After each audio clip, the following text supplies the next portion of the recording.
I hope you're ready. This is Unbridled Thoughts. We want to hear what you have to say. Welcome back to Unbridled Thoughts. I'm Sarah. And I'm Ren. You better grab the mane because there's no reins in Unbridled Thoughts. This is exciting. We're kind of doing a little bit of a podcast crossover, kind of ish. They're a little bit more professional than we are, so we're under the gun now. Yes. I don't know. It's the end of the day. I don't know how professional you're going to get. No, we love it. So today we have Anya Turpin and Maggie Schuyler with us. And I sort of have ulterior motives with this because I have wanted to have you guys on the show for a long time. And I know you guys probably don't know that, but Sarah knows when we started this podcast, I had a list of people that I wanted to have on. And we've had a few of them on, and you guys are on that list too. Oh. Number one was because a few years ago, Maggie, you had me on your podcast, which was awesome. We talked about self-care and wellness for the Perry podcast. Yep. And then, Anya, I just love you. Oh, thank you. I've always had like a little girl crush on you, and I just like admire you from afar. And we've known each other for a long time, and all the things you've accomplished. And then Anya's kind of a badass too. Like, don't you do like martial arts and stuff, like with weapons for fun? Like I see, and Fun. That's the emphasis, for fun. I'll go on social media and just see you like hanging from a beam or something. Like it's pretty awesome. Thanks. So I want to know more about that too, because that is so cool. Thank you. Oh, right now? Oh no! Okay. If we get to it, Okay. If we get to it, it'd be awesome. But we would love for y'all to introduce yourselves and tell you a little bit about each of you. Tell us what you do and. Okay. Do we have a certain? Okay. Yeah. All right. So I'll go. Yeah, All right. who you So are, what I'm you do. Maggie Schuyler. I'm the president and CEO of the Perry Area Chamber of Commerce, and I have been in my position for 5 years. Okay, very cool. Gosh, I can't believe it's been 5 years. Wow. Yeah. Don't remind me. That's awesome. My name is Anya Turpin. I'm the executive director of Visit Perry, which is the Perry Area Convention and Visitors Bureau, but Visit Perry just rolls off the tongue a little bit better. I started with the City of Perry in March of 2019 and then transitioned over to the Convention and Visitors Bureau in March of 2023. That's cool. Were you both born and raised in the area? No. No. I am from South Georgia. I'm from Moultrie, so from here, it's right at about an hour and a half south of here, right between Tifton and Thomasville. So if you take 319, you get off in Tifton to go to Thomasville, you drive right through Moultrie. Oh, nice. So I'm about an hour and a half from here. Yeah. Cool. No, and I am, I'm a West Coast girl. I was born in California, but I was raised in Oahu, Hawaii. Oh, wow. And basically made my way to Georgia by way of Washington State, South Dakota, Kentucky, and then one day my husband came into my room and was like, "Hey, what do you think about moving to Georgia?" And I'm like, "I have literally never thought of moving to Georgia. What are you talking about?" We initially moved down here to work at Robins Air Force Base. My husband took a job there. Okay. And I was working in tourism at the time and said, "I'm not going to get a job when we move down there because I love tourism and leaving this, there's nothing else that I want to do." So I came down here with the mindset of just staying home with my son, and then a position in special events opened with the City of Perry, which wasn't tourism, but it was closely aligned enough that I was like, that sounds fun and interesting. It was fun and interesting, but it took years off my life. So I am happy to be back in tourism. Yeah. Yeah, I feel like anything with a lot of organization and like kind of getting people together, I feel like it is like, because you are kind of spread out into different like, almost like different like universes, and you're pulling for different people and things. Yeah. Yeah, I feel that. What first inspired you to become involved in serving the Perry community? So backstory, I started at the Perry Area Chamber in 2007. Okay. So when I graduated Georgia Southern, I had my undergrad and my master's degree, and I don't even know how many interviews I went on, but I was told on like 2 or 3 interviews I was overeducated and underexperienced. And I'm like, well, how am I supposed to get experience if nobody will hire me? Yeah. And so I just started looking around for any and all jobs, anything communications, public relations, event planning, whatever I could find. And I found the fundraising position, the events and fundraising coordinator of the Perry Area Chamber position. And I applied for it and I got it. And I thought, oh, it'll be fun to plan events. Needless to say, you learn a lot. And I was there for 2.5 years. but my master's was in education, was in higher education. So I decided I needed to use my master's degree. I did not put myself through graduate school to not use my degree. So I went and I started working in higher ed, and I did that for 15 years. And then when they dissolved my position, then that was our opportunity to move back. So when we moved back, that's when I went after the Perry chamber position, the president's position. But my mom, my grandmothers, they always did things. They were always involved in the community where we were born and where I was raised and where my grandparents lived. And so I just kind of just thought that's what you did. Like, you got involved, you got invested in the community. And so that's kind of what I started doing. And that's how I got involved. And your husband coaches too, He right? does coach, Okay, cool. yes. Okay. So I'm a football widow about half of the year. Let's be realistic. It's more like 10 months out of the year. Yeah. Yeah, I'm a football coach as well. So he's doing the football thing. I'm involved in the football thing when I can be. But chamber, it's not a 9 to 5. Yeah. So, I do what I can when I can. Yeah. Yep. So in terms of service for the community, before we moved down to Perry, we were living in Kentucky at the time. It was a rural community out there on a lake, and we knew that we were going to be moving down to Georgia for Robins Air Force Base, but we weren't sure where we wanted to go exactly. Okay. So when we first came down for our first trip, we went to Macon, and I remember staying in the hotel, going to Amerson Riverfront, and being like, oh, this is nice. It was a larger city than where we were living at the time, but I said, I don't think I want to move here anymore. It doesn't feel like home. And so we made a phone call to a real estate agent, and we were just like, hey, we're exploring the area, on the fence about taking this job. What do you recommend? And she said, have you been to Perry? I said, no, never heard of it. And she goes, go to Perry, go eat at the Swanson, walk down Carroll Street, and then let me know if you've changed your mind. And immediately we just felt a sense of connection to the community. Perry definitely has something very special, something very unique. And it was very important to me, whether I moved down here and started working or even just stayed home with my family, I wanted to be a part of that. So I think Perry has a natural draw to people that they want to do more than just live here. They want to be involved. They want to give back to it. So I think it comes naturally as a part of our community. Absolutely. Yeah. Did y'all ever imagine the impact you would have? Okay, looking so back? I don't see that I'm like an impactful person, and I don't know, Anya, I don't know if you feel that way sometimes, but like I just do my job because I like my job and I love my community, so I just want to do. Yeah. I don't see myself as being that person like, oh, she's the chamber president, or oh, that's Maggie Schuyler. I don't see that in me because I'm just a regular Joe. You'll see me dressed up like, going to work, and you will see me in a baseball cap and leggings on a Friday night or Saturday at the grocery store. I'm going to talk to you either way. But Friday of last week, we did a ribbon cutting at Westfield for the 3rd graders because they learn about entrepreneurship. So they have to like build products and sell them. Cool. That's so we cute. do a ribbon cutting for them. We started this a couple years ago, and I didn't realize until we were there on Friday that the kids were so excited that like I was going to be there, and that the mayor, because Mayor Walker came, Robert Smith, and some of the city council people, they were so excited that we were there. And a friend of mine's daughter is in the class, and she was talking to her, and they were asking me like, are you excited? Or do you know who's the mayor in your class, who's going to talk? And they're like, oh no, the mayor's coming and the chamber president's coming. And she was like, well, I know the chamber president. She was like, oh my gosh, you do? And so for a 3rd grader to think that of us, when I'm just like, we're just here. We're just doing our thing. Yeah. I don't feel like I'm making an impact, but then I hear people say things. I'm like, I just do it because I like to do it. So, yeah. Yeah, I don't I know. love that. I don't do it for any kind of notoriety. I just do it because I want to do it. Yeah, Yeah. absolutely. So. Yeah, in a similar tone in tourism, we are very close with we call them partners and peers, but other destination marketing organizations across the state. So other cities, what I love about tourism is we don't see each other as competition because travel is not a finite resource for a lot of people. So someone doesn't have to pick whether they're going to come visit Perry or they're going to go visit Valdosta. They typically can do both in their lifetime. They don't have to pick one or the other.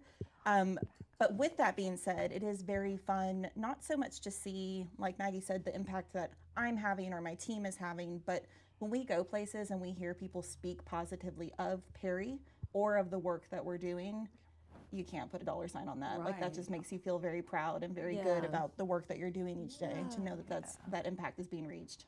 I love that. I mean, we feel that way too. Like, we both own spas, and so we feel that it's such a communal thing. Yeah. Because it's just like you want everyone to win, and when you have that energy, it just benefits the whole. I feel like you can actually see it happening, and you just see that energy just gaining momentum every day. Yes, for sure.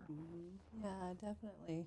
Oh, so you guys are both moms. We have one of your kiddos here right now. How many Yeah, kids do I'm you going to guys have? apologize for him. No, He's very great. curious. No, I love it. No, I have 4 kids, so I'm good. Okay. I feel at home. Okay. How many kids do you have, though? I only have one. You only have the one? Mm-hmm. Oh, really? Yeah, You guys so both have one son? So kudos to you that have multiple. I have one. I'm like, One and done. like, there are those days like, ooh, how do people deal with multiples? I don't even know how to answer that because it just kind of happens. You know what I mean? Your Yes. mom. It's kind of like, well, how did you get notarized? Like, how did you get like accepted as being like this public figure in Perry? And you're like, I did. I don't know. How did that happen? Yeah. That's how it is being a mom of multiples. Yes. Yeah. I don't know. Strap them on. I don't. Like a possum. Yeah, like the possums. Yes. Yes. That's awesome. Where were you born in part of California? We're both from California. Oh, that's okay. why I was wait, born we're in both from Nevada, just California? outside of San Francisco. Oh, Yeah. wow, that's so Yeah. cool.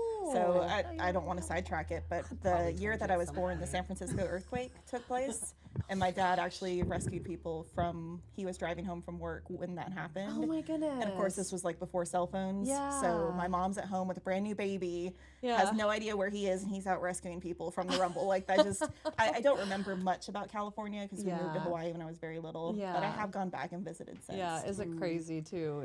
I'm sure because you're Hawaii like, this is where I or- was born. Well, Oh, both. both, I love yes. Hawaii too. Yes, yeah, no, I'm definitely a West Coast girl at heart. But the South has grown on me a lot. I have fallen in love with pimento cheese. Oh, Never had yeah, that till I moved yep. down here. Yep. Well, if it makes you feeling better, I am from the South, and I did not like pimento cheese until I started living in Perry and had Megan's I was pimento gonna say, perfect pair will change your life. Yep. I am not a pimento cheese person. Oh, it's delicious. But when I started having Megan's pimento cheese, I was like, okay, so this is what everybody talks about. Mm-hmm. My idea of pimento cheese was my mom's side of this family is from Cincinnati, Ohio. So they would buy the pimento cheese in the plastic jars at the grocery yeah. store. It looked like sludge. Yeah, Yeah. that's what I'd always Yeah. had And too. that's what I always thought Yeah. pimento cheese was. And I'm like, Yeah. I'm not eating that stuff. Yeah. And then I move here and I get to know Megan and all the things. And she's like, well, you have to try my pimento cheese. And I tried. I'm like, okay, that is delicious. Yeah. So yes, I do like pimento cheese now, but it wasn't Okay, until well, I gotta was- try this awesome pimento cheese. I have a weird Oh. relationship with pimento cheese because sometimes I'm like, yes, I want to eat it, and then I go through a big thing where I'm like, I cannot do pimento cheese right now. No, It's, there's like, a weird. reason hers is named Perfect Pimento Yes. Cheese. Okay, I gotta it's- try it's this. delicious. So Yeah. you It's a can, perfect pair. yes, Yeah. you can get pimento cheese that is too mayonnaise-y. Yes. And if you don't like mayonnaise, Yeah. then that's what I think of. It's like if you get it and it's like real mayonnaise-y, I Yeah. don't like it She like also has a white cheddar jalapeno. that. It's so Oh good. my gosh, that sounds Sorry, bomb diggity. now we are talking about. No. I pimento know. cheese for the rest of the I know. podcast. Yeah. And she makes it like she has a smash burger, and I got her smash burger with the white cheddar jalapeno pimento cheese on it instead of the regular pimento cheese. Oh, game changer. I have been Messy here up. 7 years, and I want to go there so bad. And every time I've made an effort for whatever reason, she's closed for catering. I'm like, She's only open, during the week. Yeah. So that's Yeah. Sunday through Wednesday. Sunday through Yeah. Wednesday. Yep. Yep. But it's worth it. it's worth it. I got to is, do it. yep. Oh yeah. Oh, so I'm sorry. I'm distracted like with pimento this cheese. pimento cheese Sorry about conversation. Y'all food. got me going. So a lot of people want to help their community, but they don't know where to start. Like even start first step. What would be one small way everyday people could begin to make a real difference in their community? So I kind of think it depends on what you're considering your community. So, in our sense, possibly, like if you think of Perry as the community, yeah, I can see that as being super overwhelming. Like, where do I get started in Perry? But you don't have to think about that big picture. You can think about your church. You could think about your school. You could think about your neighborhood. Like, there's a lot of communities that you could get your start in. The schools, even. So that and once you kind of get started, then you will meet people, and as you meet people, your network will grow, and then before you know it, yes, you probably are out doing something in the actual Perry community. Dan Perdue is a good example of that. You know, he's the chairman of the county commissioners now, but he got started in a leadership role when he did Leadership Perry through the Perry Area Chamber. And then the leadership role turned into him wanting to serve on the board. The board turned him to being chairman. The chairman turned him into running for county commissioner, which now he's the chairman. So like, you just start small. You don't have to be like, oh, I want to get involved in Perry and I'm going to go and do all these big things. Find a community to get started in and then just build it out. I like how you say that because it's kind of like building those relationships become your foundation. Very much so. Very much. I echo all of that, but I think my 10 plus years of government experience is going to echo the opposite side, that go to your city council meetings. Oh no, involved. I will say that every day. Go to city council meetings. Get involved in the actual formal processes. I think that is a lost art, and I understand that people are busy, but they do try to meet you where you're at, and they videotape those. You can watch them while they're happening live. You can watch them later. You know, read the newspaper, like just kind of old school thoughts. Yeah. Get back to basics when it comes to being plugged in and being an active citizen. I think obviously love your neighbor, getting involved in schools, churches, all of those things are great as well. But at its core, you know, the community, you can't be angry at things if you're not giving yourself an opportunity to have a voice and a say. Get to know who your council members are, get to know your Chamber of Commerce director, get to know your tourism director, get to know the people in your community. I always joke that the busy world of Richard Scarry, if you remember that as a kid, where there was a fireman and a postman, and in your mind as a child you think of these neighborhoods, and Perry does kind of feel that way. If you want to know who your chief of police is, you can go know him. You know, if you want to know who your postman is, you can go know him. But it does take that extra step of putting yourself out there, going and shaking the hand of your UPS driver and getting to know this person. But it does make all the difference, knowing who your council members are. Take that little extra step and you might be surprised at how far it goes. I like that. And it's so easy for people just to see something on social media. Now, I use social media, you know, I have it, yes, but it's so easy for people just to like look at their social media and think they know everything. And if the one thing that I have learned over the last couple of years is do not read everything on social media. We all know those local sites that you're just like, please don't get your news from these local sites. Right. I cannot go to every city council meeting. I can't go to every county commissioner meeting, but I will, when I'm cooking dinner, I will have the iPad up and I will be watching the city council meetings for the city of Perry and or Warner Robins or Centerville or the county commissioner. I watch them, and then I will occasionally text somebody, be like, speak into the microphone, you know, so because sometimes you can't hear them, but that's the only way you're going to really know what's going on is if you watch, and then you get to know your community, you get to know what's real and what's fake. And you get to know these people, so when you do see them out and about, you can talk to them. Right. Yes. Yeah. I think also one of the coolest things that I'm going to be completely transparent, I didn't even know this was allowed. Do a ride along with a police officer. That will change your We life. can do that. Yeah. Yes. You can. Yes. You do this too?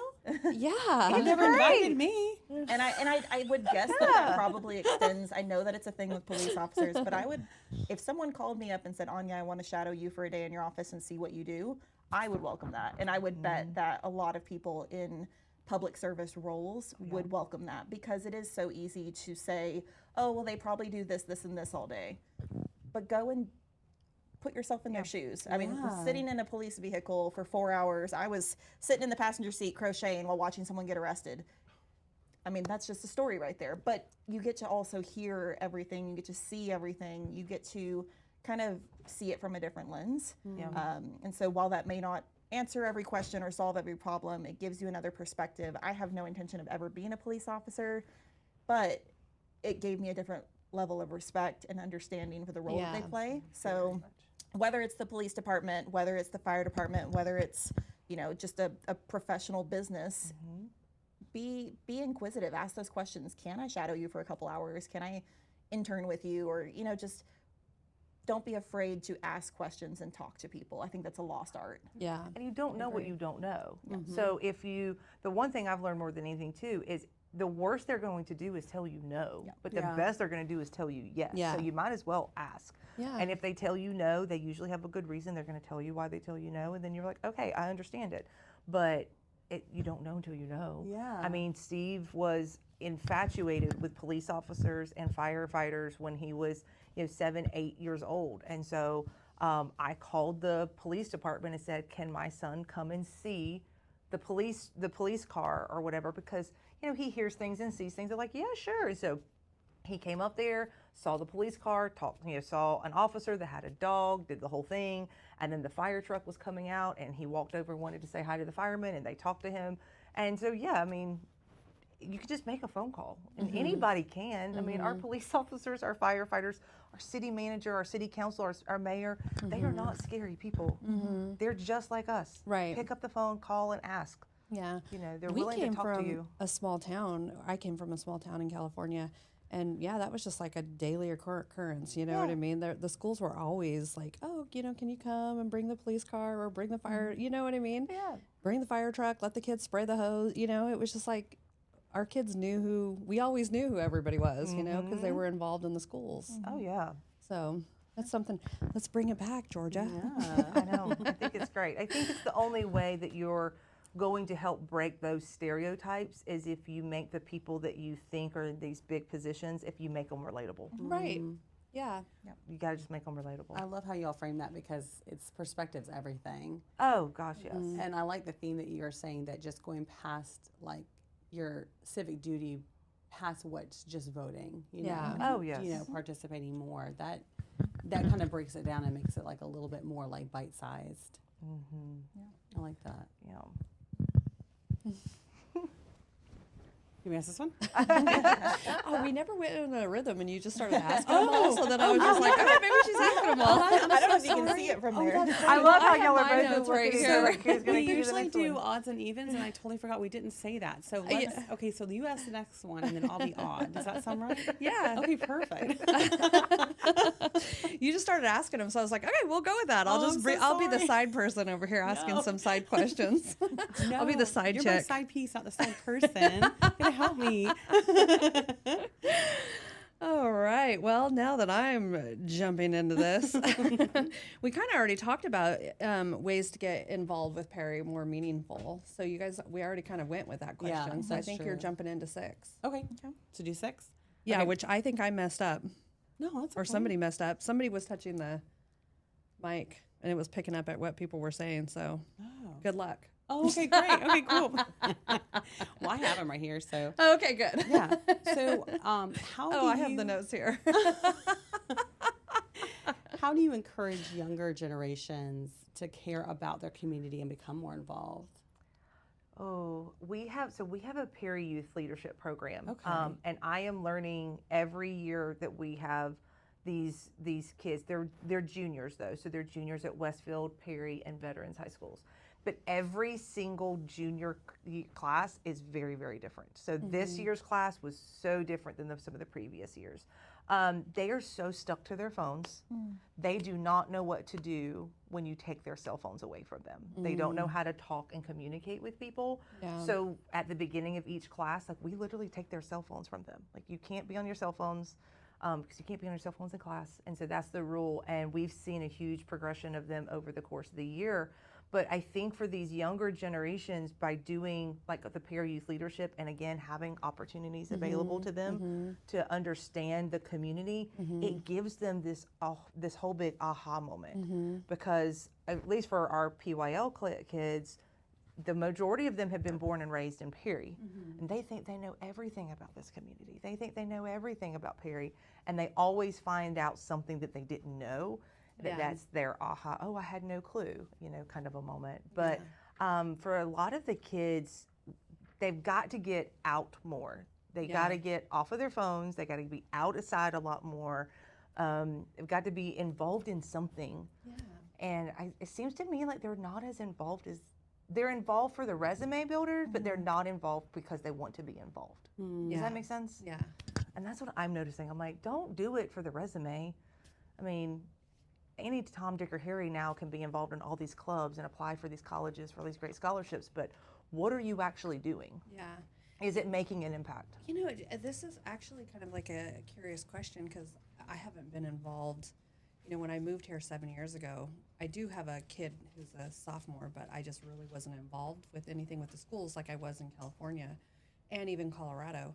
So I'm assuming you guys have like a PTO or a PTA, like parent teacher association or whatever. I mean, I know at Steve's school he does. He's in elementary school. He does at the elementary schools. I would assume that would be great to get like the community involved with the schools a little bit more. You know what I mean? Like maybe like the chamber going and talking to them about like doing like little business experts. You know what I mean? Like little. Well, and education though is changing its whole realm. You don't just have the public school and the private school kids now either. Now you've got a whole group of like the homeschool kids too, and they're doing great things. I am not a teacher, obviously. I wish I had the patience to be a teacher. I don't. And I say that to my husband every single day. God bless you for being a teacher, because that was not what I was meant to do, obviously. But there's a whole group too now of like homeschool students, and they're doing great things. And I will say the thing that I love is that they're getting them involved in the community. Yeah, they are. I mean, they're that's taking the one them thing to do things. Yes. It's not just the field trips. Yes. Like we used to do. Yeah. It's actually they're doing things, and they're really getting kids involved, and I love to see that. Yeah, yeah. But we used to bring everybody into the schools. You know what I mean? Get them approved and all that kind of stuff, and then bring them. It's harder I was going these to say days. It's tough. so much harder these days to do. Back, and I can only speak from my husband being a teacher. Yeah. The security measures. Oh, I know. To get on campus. Yeah, that's it's like a whole other insane ball now. game. That's one of the reasons why I'm not as involved. Not that there's any security holdbacks, but it's just like, man, you have to jump through hoops. Takes you 20 minutes just to get into the school. I know. Which is but then I gotta go. Yeah, I mean, it kind of comes with the pros and the cons. It's a good thing, but it's not like it used to be. I remember what you're saying because like I'm dating myself, but we used to have like career day at our school. That's what I'm saying. And then have the table set up, and That's you what can I'm go saying. and like. They have college fairs now at the high school, like at Perry High School, and they have college fairs and things like that. But they don't do as much, from what I know. I don't see as much of the career now. They are trying to pivot and do some more workforce development things, like the Development Authority has partnered with the Georgia Chamber to do what they call flex entrepreneurship. So it's a entrepreneurship program for high school students. So they basically compete, like they'll have a business. It's a legit business. Yeah, that's really and cool. they compete for it, and it's kind of like Shark Tank. So if you like Shark Tank, it's that whole concept. And so that's really cool that they're doing, but again, it's a certain amount of students, but I know that the Development Authority is trying to do more with workforce development, so that it's not just constantly pushing go to college, get your degree, go to work. It's what areas could you go into and be successful? I just knew like every year I knew who the mayor was because the mayor came to the school. You know what I mean? We met the mayor. You know what I mean? We had little like lunch with the mayor, you know what I mean? Where we can like shake his hand and ask questions, and we would prep for it for like 2 weeks or whatever, you know what I mean? And the fire truck would come, and we would see the fire engine and hear the sirens and meet the firemen, you know what I mean? And same thing with the cops. The cops would come, and it just kind of like, I don't know, it just kind of makes it feel like more of a community when you have that opportunity. I mean, I'm dating myself because that was like the 80s. I think we were more wild. Those things still do happen, but I think it's more so now, like with Maggie's program with leadership, the kids come to her and she facilitates all of those different things. For us, we don't necessarily directly work with any youth programs or anything like that. But I think that one of the things that I would encourage the younger generation, especially as it pertains to tourism is one of the easiest industries to have upward mobility. You can literally start a front desk attendant at a hotel and become a GM. Like you can become a regional manager. Like there's a lot of upward mobility in the hospitality and tourism industry. You can start as a dishwasher and work your way up to the manager of a restaurant and, maybe go own your own restaurant one day. Like there's a lot of career growth, especially for people who aren't necessarily leaning towards those standardized things that you get in school. You don't want to become a doctor, you don't want to become a lawyer. You want something with a little bit more flexibility, or maybe you're a night owl and you want to be the night desk attendant at a hotel that intrigues you. So there's a lot of creative freedom in working in tourism and hospitality. I often joke that it is genuinely the best job in the world. We work with people when they're happy. People who are traveling and on vacation, typically, yes, there's going to be an anomaly, but typically they're in a good mood. Typically they're having a good time. They're making memories with their family, their friends. They're traveling to new places. So unlike a lot of different careers, 95% of the people that you meet are going to be positive, excited to talk to you, excited to ask questions. The other 5%, it's very easy to just extend a hospitable hand and say, how can I help you through this? Maybe someone is traveling for a funeral, but you can still be a light on that journey. But I think that youth often get very confused by what tourism and hospitality means.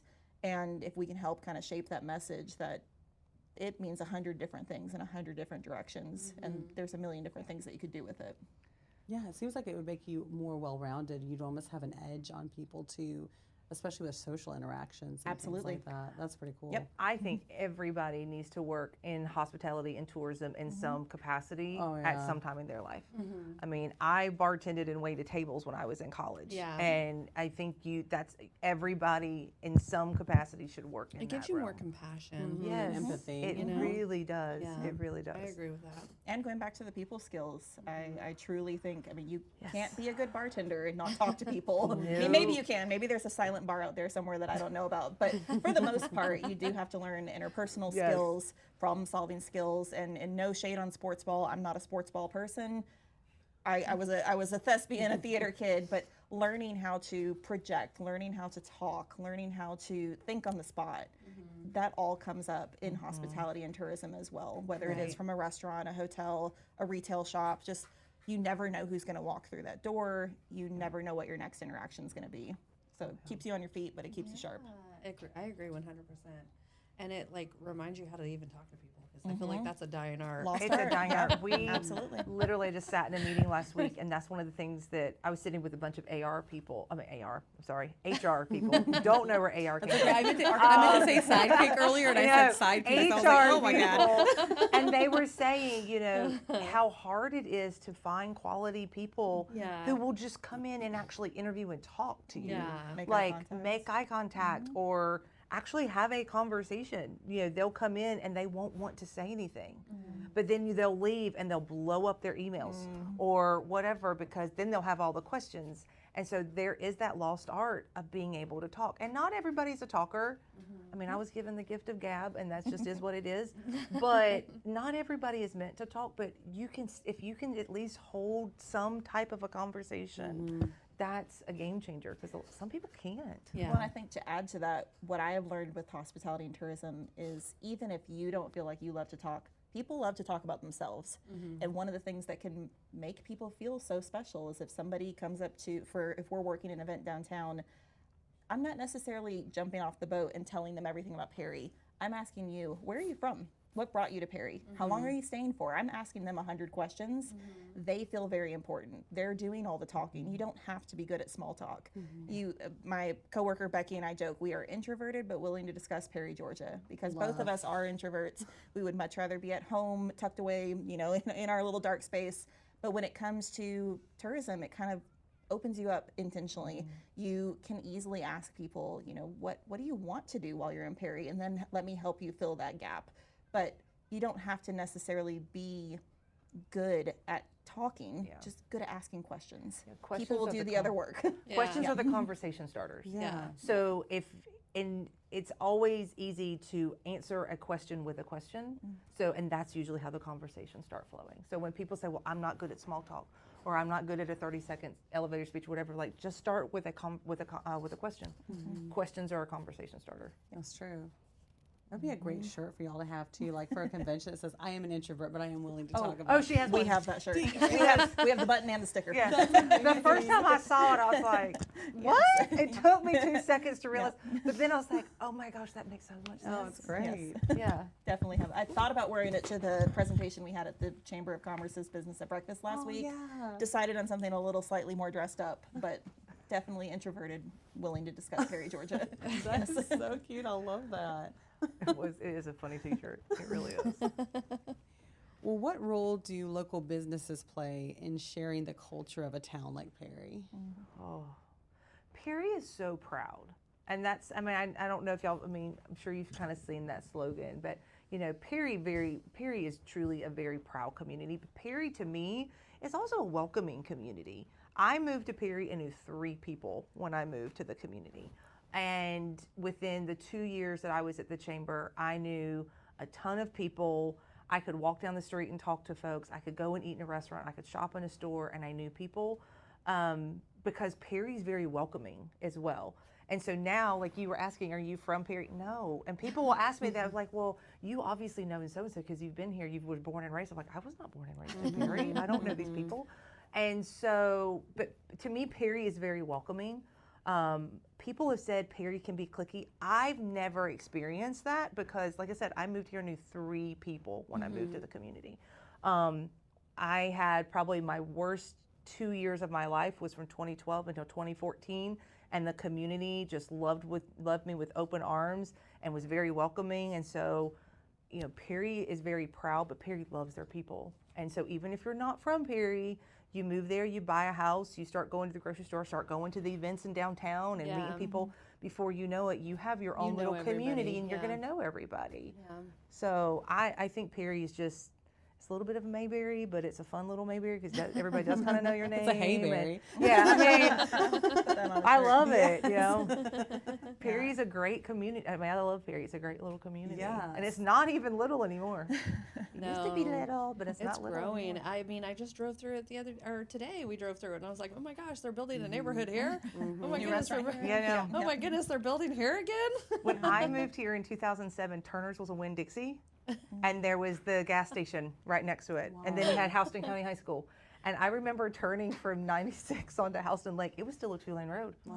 And I was like, where am I going? It felt like it was the longest drive into Perry. And I was like, where am I going? And then we moved for a couple of years. And when we came back, even a year and a half after we had been gone, we came back to a visit. We were like, whoa, what's going on? And then when they found out that downtown Perry had all the shops, you have a golf cart. I'm like, man, I moved too soon. I had a house in downtown. I could have had a golf cart. I could have done all this stuff, you know. But yeah, Perry has grown. Yeah, it's grown a lot. So that business boom, you feel like is shaping the community as well. I do, but this is what I like about it is from the business side, when I moved to Perry, people would complain about, well, to go out to eat, go to shop, you have to go to Warner Robins. You always have to go to Warner Robins. You have to go to Macon. It's so far away. Why does Warner Robins and Macon get all the things? That's all I ever heard. And so it's so nice now to know we've got the restaurants, we've got the shops, we've got the things to do. That money is staying in our community. If you buy in Perry, that money, you know, that money to the dollar, it stays in Perry. It helps with the so from a business, that money's not going to another community. Not that I don't love Warner Robins in Centerville, because you know I'm a Houston County person as well. But it's staying in our community, and those people are staying there and buying and supporting local, supporting the businesses, the people that you're going to the stores with, your kids are going to dance class with. Like that's what I love about it. Yes, what you were just talking about, I've heard it said is there's ITPP and OTPP inside the Perry perimeter, outside the Perry perimeter. So if it's OTPP, they really have to plan it out. Well, I used to make the joke that Perry, like back in the day, like I said, when I moved there, when Perry people would get to Highway 96, it's like their car would start shaking and they couldn't go over Highway 96. Like, oh no, I can't go. And they would turn around and come back home. But they'd get on 75 and go to Macon. But they wouldn't go to Warner Robins sometimes. I always thought that was funny. I'm like, what? I'm a Parisian. I'm forbidden here. I'm like, what? But now it's not like that because so many people from like Warner Robins and Centerville, they're coming. Right. They come to Perry. They come to the wine nights. They come to International Festival. I don't mean Steel Thunder. They come down for those things. It's great to see all these people come. And at the Dogwood Festival, one of the sweetest ladies that I've known since I moved to Perry, she was at the Dogwood Festival and she was talking to me. She's like, Maggie, I don't know any of these people. I said, what do you mean? Now she's like in her 80s. And she's like, I was like, what do you mean? She's like, I don't know any of these people. This is great. These people are coming to our community. And I was like, they've been coming to our community. I'm so glad that you're just now noticing this. So I love that. I love that they're supporting the stores. Yeah. I think that's key. Yeah.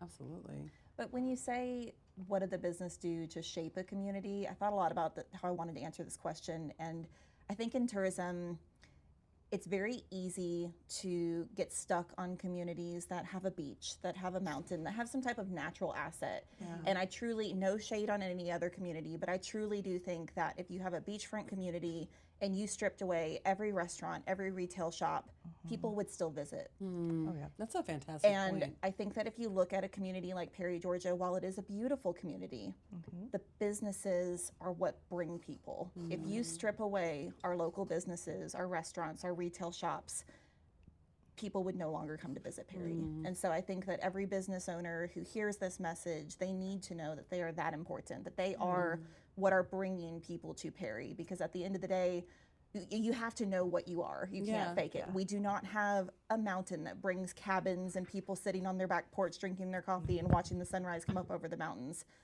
That's great for the communities that do.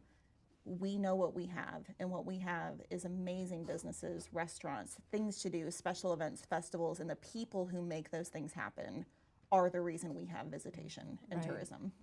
And when they come to those businesses, maybe they read about the Swanson, maybe they saw something about James Farmer and a Southern Living, or whatever, they heard about something, they come, and yes, they might come for that one store, but then they're walking down through Carroll Street, they're driving down Main Street, they find the coffee shop, they find a shoe store, they find Ghost Runners, they find all these other things, and then they go back to their community, and then they tell their community about it, and then those people want to come back.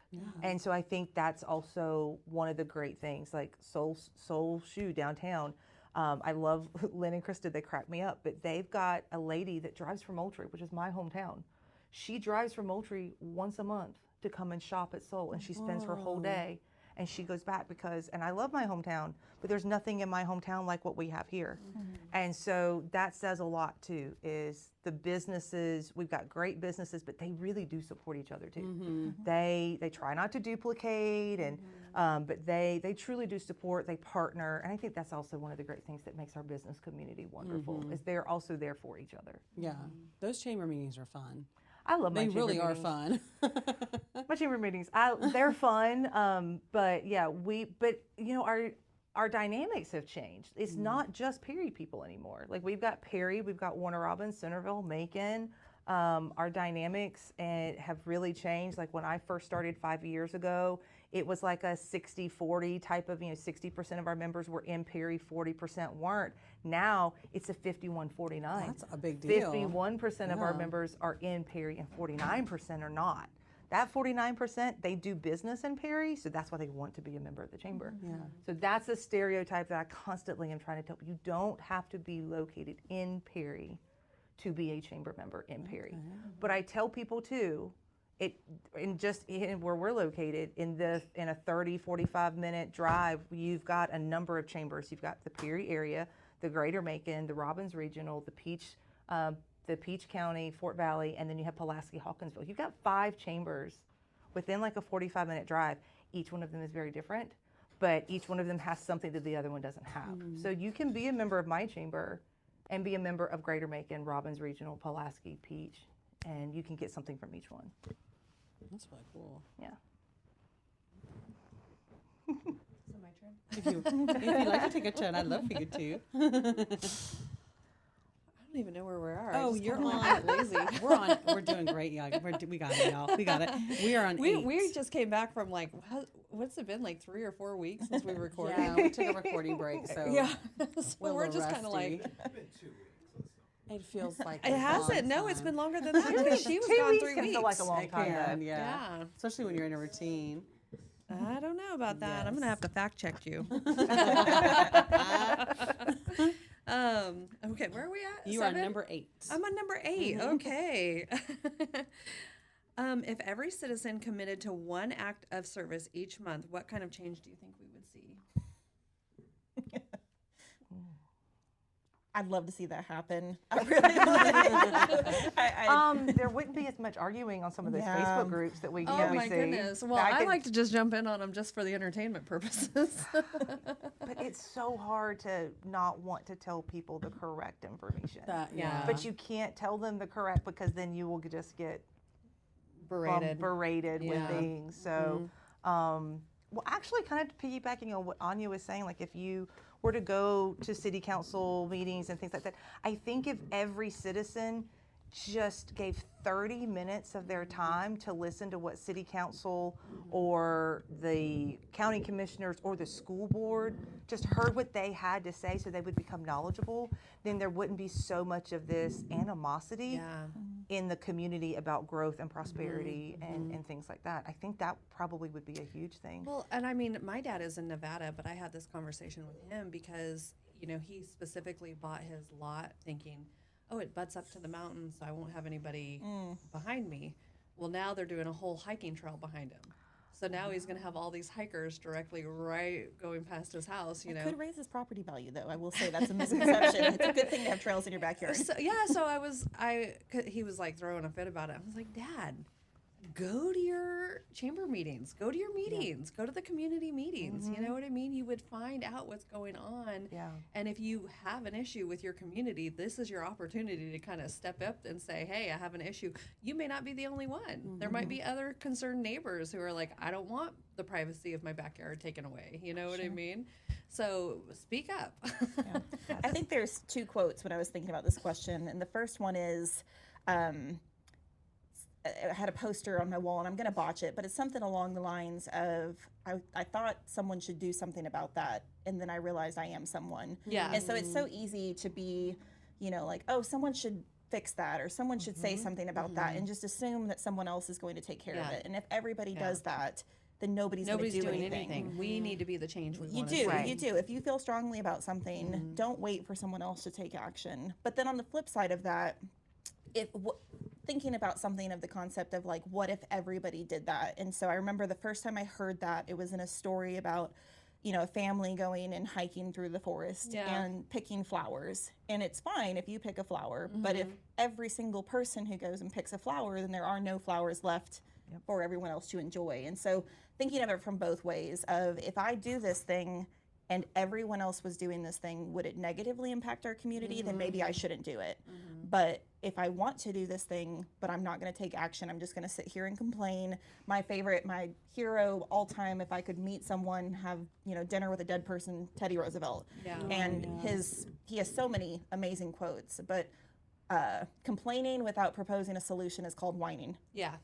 And I live by that. Yeah. If you come to my office and you have a complaint about something, that is perfectly fine. But tell me how you're going to fix it, or how you would do it differently. Because it is so easy to criticize you from across the room. Well, I would do it this way, and I can't believe she did that, and I can't believe they did this. How would you do it? Right. It is so easy. The Man in the Arena, if you haven't read it, amazing, amazing presentation by Teddy Roosevelt. But it is so easy to criticize the person who is doing the work. You get in there and actually roll up your sleeves and do the work, and your entire script will change. Oh, I love I that. stand on that. Yeah. I get goosebumps when you say that. I love it. We interviewed a friend of the show, Dusty Gannon. He's like a frontman for a goth band, and he started to notice that the music scene that made Athens so prominent was starting to kind of slow down a little bit. So he started like a goth fest, a goth prom, and all this cool stuff in the community. And I know he put like a lot of years of his own life into it, and I'm sure it was a slow start, but now it's like this booming thing. Yeah. So I love that. I agree with that. I think if you want there to be a scene, we don't have a scene here. There's not this scene. You kind of have to be the scene you want to see. Oh, yeah. And sometimes I think it's a little uncomfortable, and you feel like you're like, Yes. but it's because you're wiggling and making space for something you know people want to go to, you know? But comfort, I think that anytime you are feeling comfortable means you're not doing enough. Love, yeah. Discomfort makes you stronger. It makes you a better person. It makes you a better worker. It's not something that people discomfort, and being a little bit cringe, a little bit different, being willing to try things, being willing to fail publicly. Yeah, that didn't work. Okay, I learned from it, move on. Those are things that I think people can get so afraid to do that it kind of, it petrifies them, it keeps them stuck. So don't be afraid of failure. The more times winners are gonna fail more time than losers ever do. So don't be afraid of it, try something. The one thing I have learned too is, just because it's not broken doesn't mean it doesn't need to be fixed. Right. So when I came into the chamber, there had been some turnover with some presidents. People had retired out and things like that, and we had to really evaluate some of the programs that we were doing. Were they efficient, and were they effective, and were they really worth people's time, and did they fit the mission and the goals of the chamber? Some of the changes that we made, people didn't completely agree with maybe some of the changes, but 5 years later, it's nice to see, wow, some of these changes we implemented really did pay off. And you sometimes have to just be willing to go out on that little island by yourself. Sometimes you have to be willing to go out there by yourself. And good, bad, or ugly, take it. But if you can weather those storms, you'll get through it. It's just you just have to go for it sometimes. So yeah. That's great advice. Yes. Well, I've got a question for Maggie. Okay. How can chambers of commerce help create not just economic growth, but stronger human connections within a community? So we always say, or at least I always say, people love to do business with those that they know, they like, and they trust. And so the nice thing about a chamber, or at least our chamber, I can't speak for all chambers, but the nice thing about our chamber is we do our absolute best to connect people as much as we possibly can. I have told the team time and time again, I want our chamber to feel like you're going to grandma's house. You're gonna go, you're gonna feel the love, the warmth, and the hugs and the kisses, and it's gonna make you wanna come back time and time again. You're gonna have great memories, and so you're gonna tell your friends, oh, you gotta come to my grandma's house because she's the best at doing this or best at doing that. So we really try to make sure that everybody feels welcomed. We are not an exclusive organization, we are an inclusive organization. So we want everybody to feel welcome and included when they come in. Now, everybody that walks in is not going to be a big personality. They're not, I mean, we have a lot of people that come in and they are so nervous. They are nervous Nancy's. They don't know where to start. Like, again, I've been given the gift of gab. I can go talk to just about anybody.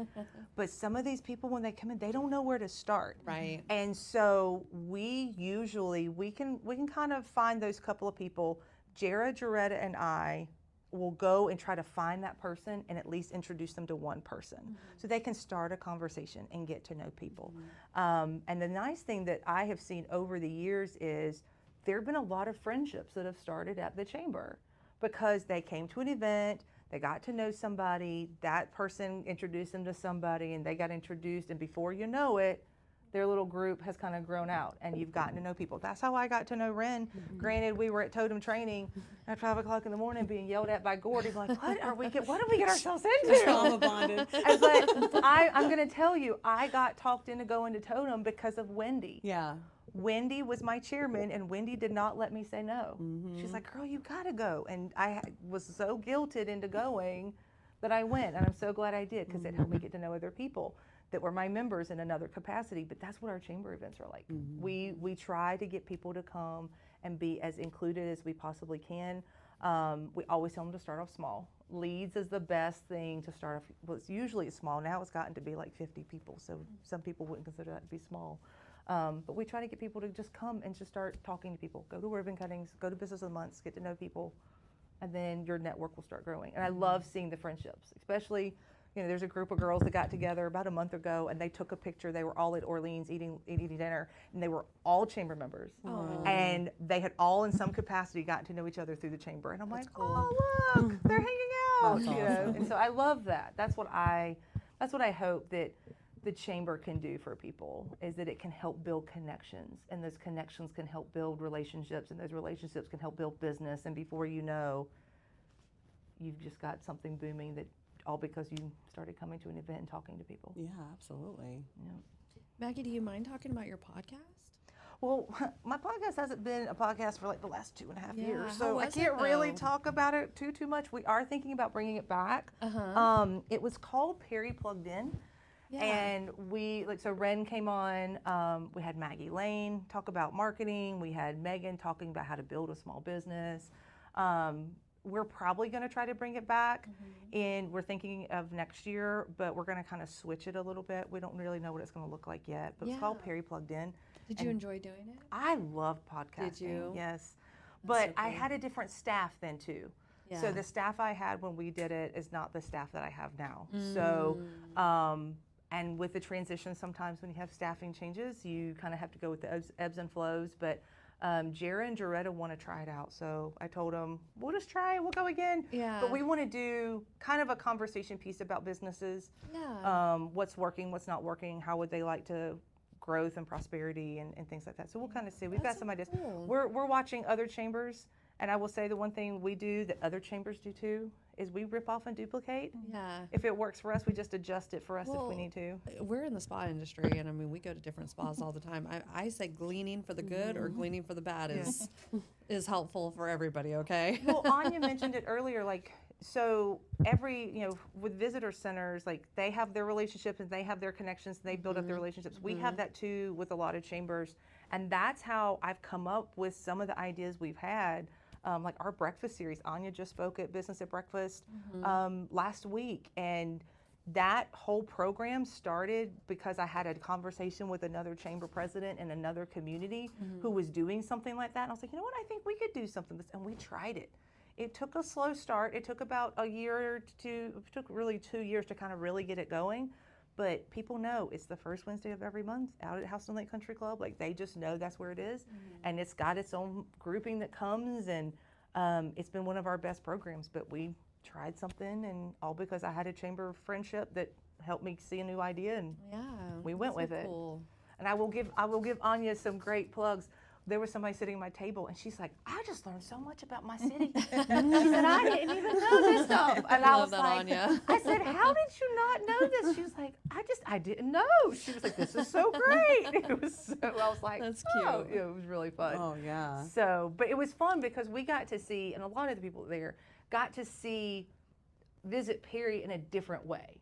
It's not just seeing Anya at like Food Truck Fridays or, at the Perry Plugged In or something. It's all the other things that they do. But there were people like, oh, I had no idea. And that's kind of what we try to do with chambers, is we really try our hardest to introduce new companies, industries, and information out to the masses, because they may not have seen her, because she's not trying to pull tourists in Perry that are already Right. from here. Right. So that's what we try to do. That's our goal, at least. All right, guys. That's fine. Hey, you just roll with it. You just gotta go with it. That's what you get for like doing it at a business, right? Yeah. We never close. And Anya has a podcast too. We do, yes. We have Oh yeah, I didn't even know this. Yeah, I'm so yeah. sorry. We started our podcast. Oh gosh, I should have looked at the date, but we just recorded our 29th episode. Nice. So it's called Let's Go, a Visit Perry podcast. Yay. And we've covered a little bit of everything. We've talked to event planners, we've talked to small businesses in Perry, we've talked to kind of people from Perry. We had someone who graduated from Perry High School who's been on documentaries and TV shows, just telling his story about what it's like to go from a small town to filming in Canada. So it's a little bit of a mix, but we have a lot of fun with it. Our biggest listenership is in Atlanta, which is great. We've got listeners pretty much all over the country and even international as well, which I think definitely comes from those people who are coming to the Georgia National Fairgrounds for international competitions who may be listening. So it's been a journey. I have to give a shout out to Tabitha Clark with the City of Perry. She started a podcast with the City of Perry several years before I started mine. I came to her one day and was like, hey girl, I want to start a podcast and I don't know how. And this was before ChatGPT and all that fun stuff. So she sat down with me and taught me what to buy, what to use, how to do it. And we've been rolling ever since. So it's fun. So cool. Do you like doing it? I love doing it. If I had the capacity, now we are a team of 2 people. Yeah. If I had the capacity to do an episode every day, I would. It's so fun to talk to people and give them a platform to share their story on. And I think my favorite part of doing a podcast is seeing someone come in who might be nervous. Yeah. And, the first 5-10 minutes might be a little bit rough, but then because we have headphones, and once the headphones kind of settle in and they forget they're there and everything kind of dissolves in the background and we get engaged in the conversation, they're going, and you just see them kind of light up, and they're talking about something that they're passionate about, and all of that fear just kind of drips away. Yeah. And then at the end of it, they're like, oh, that wasn't bad. That didn't hurt. And I'm like, Yeah. yeah, and you can come back again if you want. I haven't scared you off. So it's exciting to see people build that confidence through storytelling. And I think it's important to record these stories I think because so too. Maggie and I were talking before y'all hit play. A lot of people do this as kind of a filler, whether you're washing dishes, whether you're driving your kids to school, whether you're, just trying to unwind while you're doing an Excel spreadsheet. And so you can kind of multitask and listen. But it's important to tell these stories because I think that people's attention spans may be getting a little bit shorter, or there's just so much noise out there it's harder to reach people on Facebook and Instagram and even your website. And I think that the more platforms that we have to be accessible to people, the better. It can't Yeah, hurt. And I agree. podcasting is such an accessible platform. As long as you can hear, you can enjoy it. And it's so personable because then you feel like you know the people. Yeah. So when you hear them, and or which kudos to y'all for Yeah. filming. Yes. It's a whole other ball game. But by seeing them or hearing them, especially hearing them, you get this idea of who this person is, and then when you see them or you do go into their restaurant, you go do business with them, whatever, maybe you already kind of feel comfortable and relatable to them, and I think that's a big thing. Yeah. Yeah, I agree.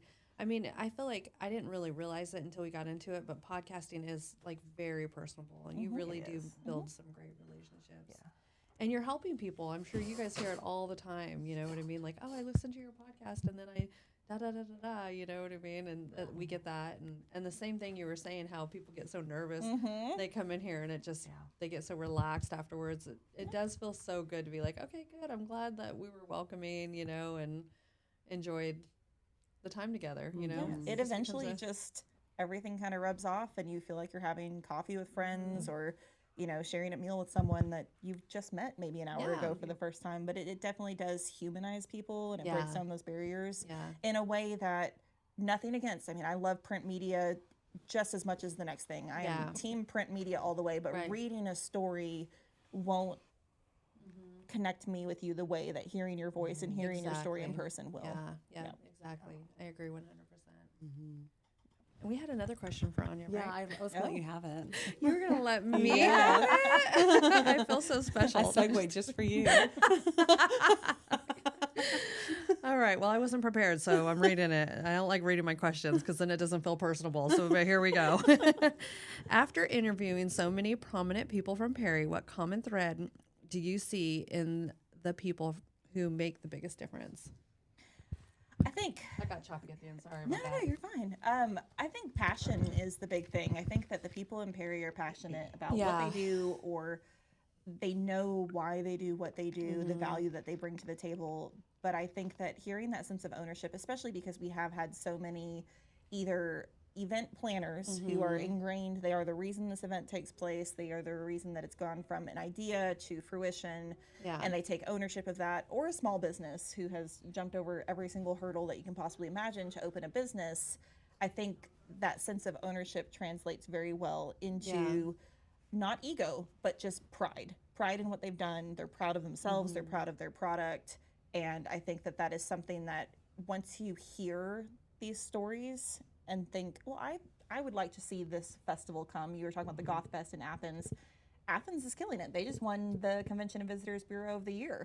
They're doing great things in Athens. But hearing, well, they took that step and they did what needed to be done to make it happen. So maybe I can do that too. Or they opened this business. And I heard all of the people can be very raw and authentic on a podcast too. I think that they kind of let their guard down. So hearing, this worked and this totally didn't, and this didn't work and this didn't work, but we're still here, we're still doing it. We've talked about Megan with the perfect pair on my podcast, and I forget the exact number, I'm sorry Megan, but she talked about how when she opened her restaurant, she had something like $230 to her name. And she has been in business, for almost 2 decades. She is a household name in Perry. Everybody knows who the perfect pair is and who Megan is. And I think that being raw and being open about, it's going to be brutal to open a business, for most people. And you are going to go through hard times, and talk to anybody who was planning events during COVID, myself included. Not fun. Everybody has faced challenges. But I think that people who are willing to come on and share their stories and be open and transparent, that does a little bit extra. Yeah, I agree. Yeah, that was kind of the one of the reasons why we started our kind of give small businesses a platform to kind of come on here and advertise themselves. You know what I mean? Yeah. Yeah. I think it's cool to share a platform, like for people in your community too. Because you guys, it's coming right back around. Like I had both of y'all in here because we've been friends for a long time, and I was like, I kind of know. We'll kind of come up with questions together about what they do. But now hearing you talk, I'm learning so much more about what you guys do. I had no idea. So, and now everybody else knows too. That's why I love it. No day is ever the same. And thank you for giving us a platform to Yes. tell the story. it is. Yeah, of absolutely. course. Fun. Well, thank you guys for coming. I really appreciate it, and keep doing what you're doing. And Yeah. do you guys want to shout out any social media? Is there anything you guys want to promote? Anything like that coming up? I mean, we have events every week, so I can't say we have this, this, and this because by the time somebody might watch it next month, that event may have already expired. So, but we keep all of our events as up to date as possible on our website. So our website is perrygachamber.com, and we have an events tab. So if you can click on that events tab, it'll show you all of the events that the Perry Area Chamber does, and we do everything from small events like ribbon cuttings and business of the month to accolades for businessmen, businesswomen, employees that are doing great things, to large events. So, we have a conference tomorrow. We've got State of Ag coming up. We do the Dogwood Festival. Like, we are always doing events, but they always have a purpose. They're all purpose driven for our chamber members. So if you ever just want to come to an event and see what it's about, on our website at perrygachamber.com, you can see all of our events. So we'd love to have anybody at any time. So if anybody is just curious about what a chamber does, wants to see if they can see themselves, come to an event. You're free to come to the first one to kind of get your toes wet. And then if that's something you say, ooh, I kind of want to get more information, we can talk to you about being a member. Okay, nice. Yeah, and for us, across all social channels, we're just at Visit Perry. It's very easy. There are other Perrys out there in the country, but we got the only at Visit Perry, so it's very easy to find us. Our website's visitperry.com. And I think the only thing that I would add is that if you do have a listener who is listening and they're in Houston County, even if they're not in Perry, if they do something that serves visitors in Perry, so we have a lot of people who plan events out at the fairgrounds. That's just one example, but just because your business might be based in Warner Robins, if you're hosting a festival out at the fairgrounds, connect with us. The services that we offer are free to everyone in the hospitality and tourism industry. So if you are an event planner, if you are a local to Perry restaurant, hotel, attraction, we've got an amazing cat cafe that opened within the past 2 years, different things like that, reach out to us and we are happy to help to connect you with the services that we can provide to make sure that visitors know that you exist. We exist to make sure that visitors have the best experience while they're in Perry, but we do also service a lot of locals as well. So connect with us, follow us on our social channels, and just try to be as plugged in as possible. If people walk away with only one thing, I would encourage them to just get plugged into your community, because I forget who said it, but you don't know what you don't know. Yeah. Put yourself out there, be open to learning and getting engaged and picking up information and really vetting that information as well. Yeah. And we're great resources for vetting information, both Maggie and myself. Yes. Nice. That's awesome. That's cool. All right. I'm just thinking too now. I'm like, if I see something on one of these pages, I'm going to be like, I'm going to text my friends. Yeah. See. And if you see something that you have questions about, like, call us, email us, get in touch with us any way, shape, or form. That's what we're here for. Okay, perfect. Yes.